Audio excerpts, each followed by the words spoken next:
खुलुमबाय, आं दुगा दैमारि। आंनि बड' पयट्रि इउटिउब चेनेलाव नोंथांमोनखौ फिन खनसेबाव बरायफिनबाय। आं दुगा दैमारि। आं दिनै नोंथांमोननि सेराव मोनसे गोदान भिडिअ लानानै फैदों। बेनो जाहैबाय सुंद' सल' आवरायनाय।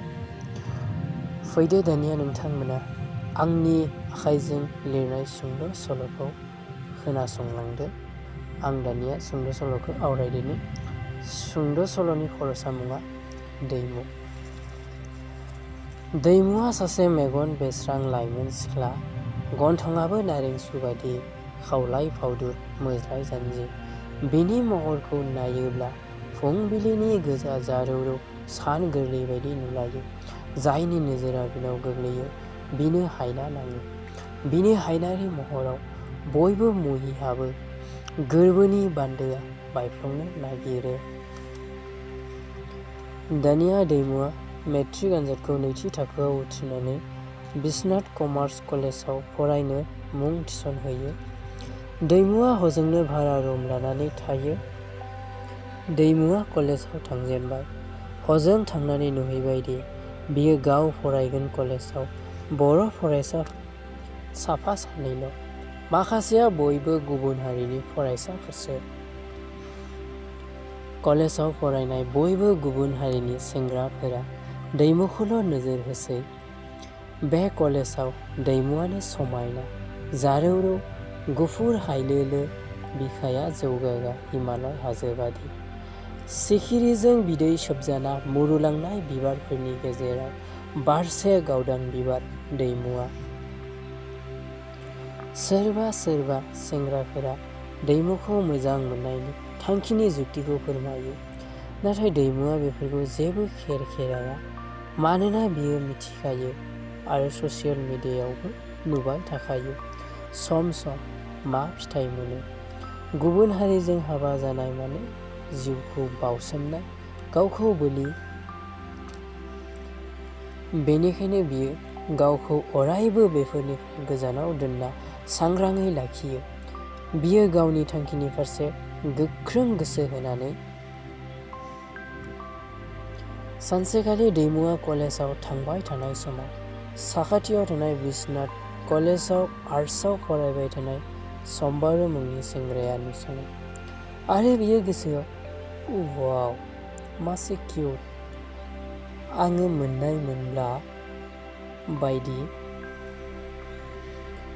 सम्बारूआ गोसोनि हाबिलाखौ हमथानो हाया हाया मोनो। बिनिल' खोथा सानफ्लांसै बियो। मा मुं, बबेनि बायदि। जोबनो गैयि सोंलु सोमजिखाङो गोसो सानस्रियाव। खनसे नुनायावनो बिनि हायनारि महराव सम्बारूनि जावलिया गोसोआ गोजावलांबाय। सम्बारूआ गोसो सिं सिं सानो गावदि बिखौ मोजां मोनबाय। माबोरै फोरमायनो मोजां मोननायनि खोथाखौ। कैसे करो प्यार का इजहार, आई विल प्रप'ज हार एनी हाउ। सम्बारूआ गाव आर्ट्सआव फरायनायखौ दोनथ'नानै कमार्सआव फरायनो थांखि लायो। नाथाय बिनि गुबै थांखिया फरायनायनि थाखाय नङा। दैमुखौ लोगो हमनो, बिजों लोगोसे खोथा बाथ्रा सावरायनो आरो मोजां मोननायखौ बुंथिना लानो। थारैनो सम्बारूआ बिस्वनाथ कलेजनिफ्राय ओंखारनानै साखाथिनि बिस्वनाथ कमार्स कलेजाव एडमिसन लायो। सम्बारूआ बेखौ सानै सानैनो सिमां नुलायलांबाय। सम्बारूआ बिजों बेरायनाय, अनलायनायाव। हाबानि उनाव हानिमुननि थाखाय 5 स्टार हटेलाव रुम भारा लानानै थाहैदों आरो बायदि। सम्बारूआ जेब्ला सिरि मोनो अब्ला लाजिस्लु मोनलायो आरो हे सिमांसो माथो होननानै बुङो। अखानायै सम्बारूआ कलेजाव थांबाय। दैमुआबो कलेजाव फैदों। सम्बारूआ बेखौ नुनानै बाथ्रा जुरिनो सानो। नाथाय माबोरै जुरिनो? थेवबो सम्बारूआ गिबां गिसांहै बाथ्राखौ जुरिजेनो। हाय। अ हाय। दैमुआ फिननाय होयो। सोरमोन? मानोबा नांगौमोन? दैमुआनो बाथ्राखौ जुरिफिनो। आं सम्बारु। नोंनियालाय मा मुं? दैमु। दैमु, नों जोबोद समायनालै। इउ आर स' प्रिटि, सम्बारुआ बुङो। थेंक्स, दैमुआ बुङो। सम्बारुआ उसुखुथु जानानै थाद' माद'नो मा बुंगोन मा मागोन जायो। बे समाव दैमुआ थाबनो बाथ्रा जुरिफिनो। मा जाखोहाय? मा लाजिहां माहां जाबाय थाखो? जेबो नङा, सम्बारुआ बुङो। दैमु, आं नोंखौ मोजां मोनो। दाख्लै आं नोंखौ नुजेननायनिफ्रायनो। आइ रियेलि लाभ इउ, सम्बारुआ बुङो। दैमुआ मिनिस्लु जानानै बुङो। आइया, फाग्ला जाखो नामा? ना सिमांसो नुखो? ना सान्थिं बाथिंनि सिमां नुबाय नामा नोंलाय? सम्बारुआ लाजिनानै थानो हायैनि न'आव फैफिनबाय।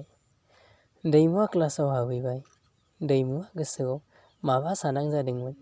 नाथाय न'खरनि थासारिनि सानस्रिफोरा बिनि गोसोखौ गुमब्रा खालामो। बियो सम्बारुनि बाथ्राखौ साननो सम मोना जायो। बेबादिनो 1 बोसोर जालांबाय। एचएसनि फाइनेल जोबथा आनजादाबो जोबनानै थांबाय। आनजाद जोबखांनानै दैमुआ न'आव फैफिननाय समाव सम्बारुखौ लामायाव लोगो मोनो। दैमुआ सम्बारुखौ नुना माबा सानो गोसोआव। सम्बारुआबो दैमुखौ नुना माबा सानो। थेवबो सम्बारुआ मिनिस्लु जायो। बाथ्राखौ दैमुआ जुरिजेनो। बहा थांनायहाय सम्बारु? बेंगलरनिफ्राय फैदों आं दैमु, सम्बारुआ फिननाय होयो। आइया, माब्ला थांनायमोनहाय आरो मानो फरायासै नोंलाय? दैमुआ सोङो। सम्बारुआ बुङो, आं नोंखौ प्रप'ज खालामब्ला मानि नोङो एक्सेप्ट खालामाखै आरो नों बायदिसिना बुंबोला आं न'आव थांनानै न'निफ्राय बेंगलराव खामानि मावनो खारखोमा लाङो आरो गावनि थाखायनो बियो आर्टस फरायनायखौ गारनानै कमार्सआव फरायनो एडमिसन लादोंमोन। बेफोर गासैबो बाथ्राखौ सम्बारुआ दैमुनो खोन्थायो। दैमुआ सम्बारुनि बेफोरबादि नाबां जाबां रावखौ खोनानानै रागा जोंखांदोंमोन। रागाजों बियो बिफानि खर' बुंनो होननो सानदोंमोन।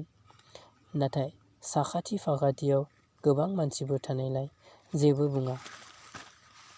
दसे सम सिरि थायो। बे समावनो गारि सफैनायलाय दैमुआ देहाय बिदिब्ला थांदो होननानै बुङो। सानैबो थांलायो। सिबाय सम्बारुआ दैमुनि थाखाय गावनि सोरांनि बाल्बखौ जिउआव अरायनि थाखाय फिउज खालामनानै लायो। दैमुआबो सम्बारुनि खोथा साननानै बोरैबा मोनो। सिबाय बियो आंनि थाखायनो फरायनायखौ नागारनांबाय। जिउआव अरायनि थाखाय खोमसिया साग्लोबबाय। दैमुआ दसे सम बिदिनो सम्बारुनि फारसे गोसो गिलिर साननायाव मुखुब जायो। नाथाय दसेनो बियो गावनि थांखि आरो न'खरनि खोथा सानै सानै सम्बारुनि खोथाखौ बावगारनानै गावनि न' फारसे हान्थिलांबाय थानायसै। एसेनोसै सल'आ। बे सल'खौ आं दानि सेंग्राफोरनि थाखाय लिरनाय जादों। मानोना दायो समाजाव खायसे खायसे ओरैबायदि सेंग्रा ओंखारबाय दायो समायना सिख्लाफोरनि थाखाय गावनि जिउनि थांखिखौबो फेलें खालामनानै लायो। बेनिखायनो आङो फोरमायदों जे जाहाथे बैफोरबादि जाया। गोलावथार जाबाय भिडिअ'आ। नोंथांमोना मादि मोनखो सल'खौ खोनासंनानै एसे फोरमायहरदो कमेन्ट सेक्सनाव आरो चेनेलखौबो साबस्क्राइब खालामनानै लादो जाहाथे आं जेब्लानो गोदान भिडिअ आपल'ड होयो नोंथांमोननिसिम नटिफिकेसना मोनहैग्रोयो। आसा खालामो बर' थुनलाइ सिबियारि नोंथांमोना भिडिअ'खौ मोजां मोनदोंबा लाइक होगोन आरो लोगोसे माबोरै जादों कमेन्टआव